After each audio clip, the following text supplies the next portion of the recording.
You ever flown a plane? Thank you for the question, Senator. No, I have never flown a plane. So you weren't a military pilot or a commercial airline pilot? No, Senator. Have you ever worked for an airline? No, Senator. What? Have you ever worked as an air traffic controller? No, Senator. You ever worked for a company that manufactures airplanes? No, Senator. You ever worked for a company that fixes airplanes? No, Senator. What? FAA administrator is a specialized position. Yeah. I'm not qualified to be FAA administrator. I have no idea how to fly a plane. No one in their right mind would put me in charge of aviation safety because I don't have that experience. I suspect most of the members of this committee are in a similar position. The American people, when they think about aviation safety, when they think about, I played in this committee, a Southwest Airlines and FedEx plane almost colliding at Austin's airport. Yeah. They want an FAA administrator who knows why those planes crash and knows how to fix it to keep them safe. Yeah. And with all respect, Mr. Washington, it gives no comfort to the flying public that their pilot might be a transgendered witch but doesn't actually know how to prevent the plane from crashing into the ground and killing them. I believe your record is woefully lacking. And in fact, you have zero aviation safety experience. You know, she got me cracked up. She was trying very hard not to break out into a belly laugh. Look, this is an example of Biden's nominee. This is one of his, I think this was his nominee for FAA director. And this is the line of questioning you see coming from Republicans regularly. Now, let's look at how Democrats question qualified individuals that are nominated by a Republican president. Before I call on Senator Lee, could he just answer the question if he said that the FBI headquarters where they investigate cybercrime and terrorism should be shut down and opened as a deep state, Mr. Chair, as a museum? Did he say that the headquarters should be shut down? Mr. Chair, I deserve an answer to that question. He is asking to be head of the FBI, and he said that their headquarters should be shut down. Mr. Chair, parliamentary inquiry. You got anything you want to say, Mr. Patel, before I go on to Senator Lee? Simply this.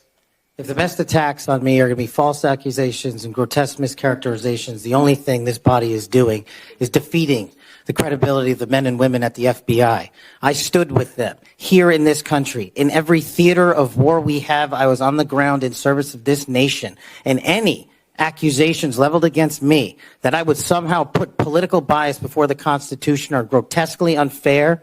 And I will have you reminded that I have been endorsed by over 300,000 law enforcement officers to become the next director of the FBI. Let's ask them. So you have two hearings, one for a Democrat nominee for a position that is highly technical and needs someone who is experienced and able to fix problems as they arise in real time.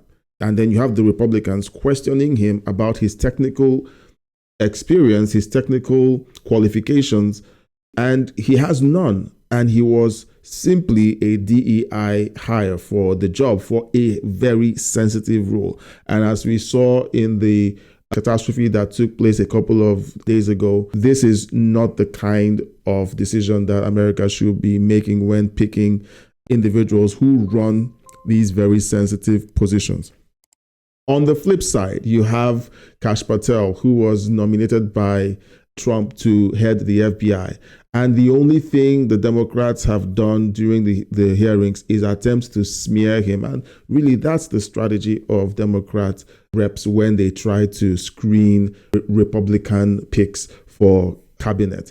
They simply go into a smear campaign, endless smear campaigns, and when they talk about qualifications, they can't even highlight what qualifications they mean. They simply say, this person is not qualified. That person said he's not qualified. The other person says he's not qualified. And the other person said they don't have any clear answers or clear reasons why a Republican pick should not hold the role that they are being nominated for.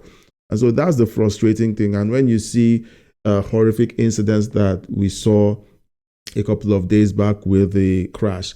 It is heartbreaking that these individuals sit in Congress, make these very sensitive decisions, make them political rather than looking at how these affects the lives of everyday Americans. And then when catastrophes happen, everyone takes off and begins to look for who to blame for the catastrophe. That's what we've seen over the years, and that's what will continue to happen unless something changes. Let me know what you think in the comments section, and don't forget to use the link in the show notes to read the book Dismantling America. Learn how destructive policies over the last 100 years have been put in place by the administrative states to destroy America. And YouTube believes that this video will be a great one for you to watch next.